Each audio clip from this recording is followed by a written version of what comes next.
महामारी के दौरान दर्द को देखते हुए स्पेन में महिलाओं को हर महीने में 3 दिन की छुट्टी लेने का अधिकार दिया गया है। वहीं महिलाओं को 3 दिन की छुट्टी को 5 दिन करने का विकल्प भी दिया गया है। देश की संसद में इसी साल 16 फरवरी को इस संबंध में विधेयक को मंजूरी दी गई। स्पेन में यौन और प्रजनन अधिकारों से जुड़े कई अधिकारों की स्वीकृति दी गई है, जिससे ये एक महत्वपूर्ण फैसला है। स्पेन यूरोप का पहला देश है जहां महिलाओं को महामारी के दौरान पेड लीव दी जाएगी। हाल ही में भारत की सुप्रीम कोर्ट ने महिला कर्मचारियों और छात्राओं के लिए महामारी के दौरान छुट्टी की मांग को लेकर दायर की गई जनहित याचिका को खारिज किया है। Chief justice doctor Dhananjay Yashwant Chandrachud की अध्यक्षता वाली सुप्रीम कोर्ट की एक बेंच ने इसे नीतिगत मामला बताया। इसी मामले पर सुप्रीम कोर्ट में वकील सत्या मित्रा के जरिए कानून पढ़ने वाली छात्रा ने कोर्ट में कहा था कि ऐसे फैसलों से महिला कर्मचारियों के रोजगार पर असर पड़ सकता है। सत्या मित्रा ने अपना पक्ष रखते हुए बीबीसी से कहा, अगर किसी प्राइवेट कंपनी में महिलाएं छुट्टी मांगेंगी तो शायद कंपनियां महिलाओं को नौकरी देने में हिचकिचाएं और ये महिलाओं के लिए ही नुकसानदायक होगा। हालांकि कोर्ट में जनहित याचिका दाखिल करने वाले वकील शैलेंद्र मणि त्रिपाठी इससे असहमति जताते हुए कहते हैं कि मैटरनिटी के कठिन समय में महिलाओं की देखभाल के लिए कानून में सभी प्रावधान किए जाने के बावजूद मैटरनिटी के पहले चरण यानी पीरियड्स को समाज ने जाने अनजाने में नज़रअंदाज किया है।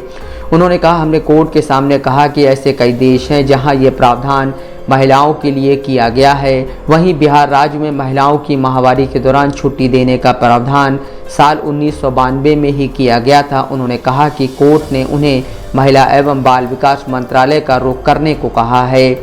हैदराबाद में Shaheen women resource and welfare association में एक्टिविस्ट जमीला निशत कहती हैं कि निजी क्षेत्र में कंपनियां महिलाओं को मैटरनिटी लीव देने के ख्याल से उन्हें नौकरी देने में पीछे हट जाती हैं। वहीं महिलाओं को लेकर ये भी भ्रांति है कि वो केवल सुबह 9 से शाम 5 बजे की नौकरी ही पसंद करती हैं, लेकिन ऐसा नहीं है, क्योंकि आजकल महिलाएं हर क्षेत्र और हर शिफ्ट में काम कर रही हैं। लेकिन हर महीने 3 से 5 दिन छुट्टी को लेकर मैं सहमत नहीं हूँ।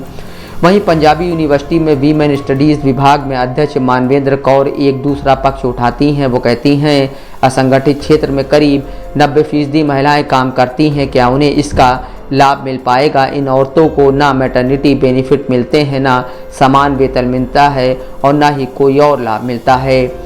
वो आगे कहती हैं, यहाँ ये भी देखा जाना चाहिए कि महामारी के दौरान हर महिला को ही परेशानी होती है, ऐसा नहीं है, इसलिए हर महिला को इसकी ज़रूरत है, ये भी देखा जाना चाहिए। उनके मुताबिक क्या छुट्टी के बजाय महिलाओं को वर्क फ्रॉम होम का विकल्प दिया जा सकता है?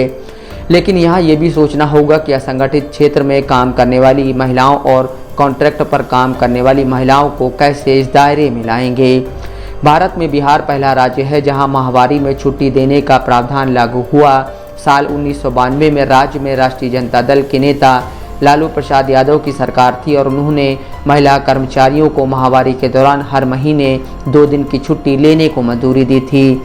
केरल के मुख्यमंत्री पिनराई विजयन ने हाल ही में ये घोषणा की थी कि राज्य के उच्च शिक्षा विभाग के अंतर्गत आने वाली सभी विश्वविद्यालयों में लड़कियों को माहवारी के दौरान छुट्टी दी जाएगी। इस बीच कांग्रेस के केरल से सांसद हिबी ईडन ने कहा था कि वे एक प्राइवेट मेंबर बिल लेकर आएंगे ताकि कामकाजी महिलाओं को माहवारी के दौरान पेड लीव मिल सके।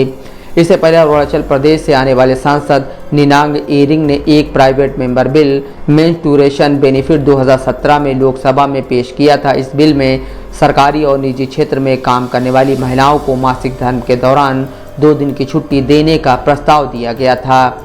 इस बारे में वे कहते हैं कि वो बिल तो रद्द हो गया है, लेकिन राज्य में वे महिला एवं बाल विकास मंत्रालय से संपर्क में है और राज्य में जल्द ही इस पर फैसला हो सकता है।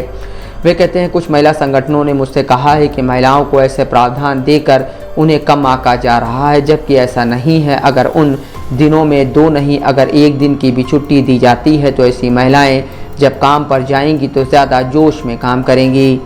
एशिया की बात की जाए तो जापान एक ऐसा देश है जहां माहवारी के दौरान दी जाने वाली छुट्टी को श्रम कानून में शामिल किया गया। वहां महिलाओं को साल 1947 से ऐसी छुट्टी दिए जाने का प्रावधान है। इंडोनेशिया साल 1948 में महिलाओं के लिए ऐसी नीति लेकर आया था। इन देशों में कहा गया है कि अगर किसी महिला को माहवारी के दौरान परेशानी होती है तो उससे काम नहीं करवाया जा सकता है और यहाँ 2 दिन की छुट्टी दिए जाने का प्रावधान किया गया है। इसके अलावा फिलीपींस, अफ्रीका देशों जैसे जाम्बिया में भी महिलाएं माहवारी के दौरान 1 दिन की छुट्टी ले सकती हैं। वहीं दक्षिण कोरिया की सरकार 1953 में ऐसे प्रावधान लेकर आई थी। भारत में कई ऐसी कंपनियां हैं जो माहवारी के दौरान महिलाओं को पेड लीव दे रही हैं। महिला अधिकारों के लिए काम करने वाली संस्थाओं का कहना है कि जब नारी विकसित होगी तभी देश भी विकसित होगा, और वो बाल एवं महिला विकास मंत्री से भी इस बारे में अपील करेंगी कि वो संसद में इस बारे में बिल लाएं। Bureau report, Dastak live news.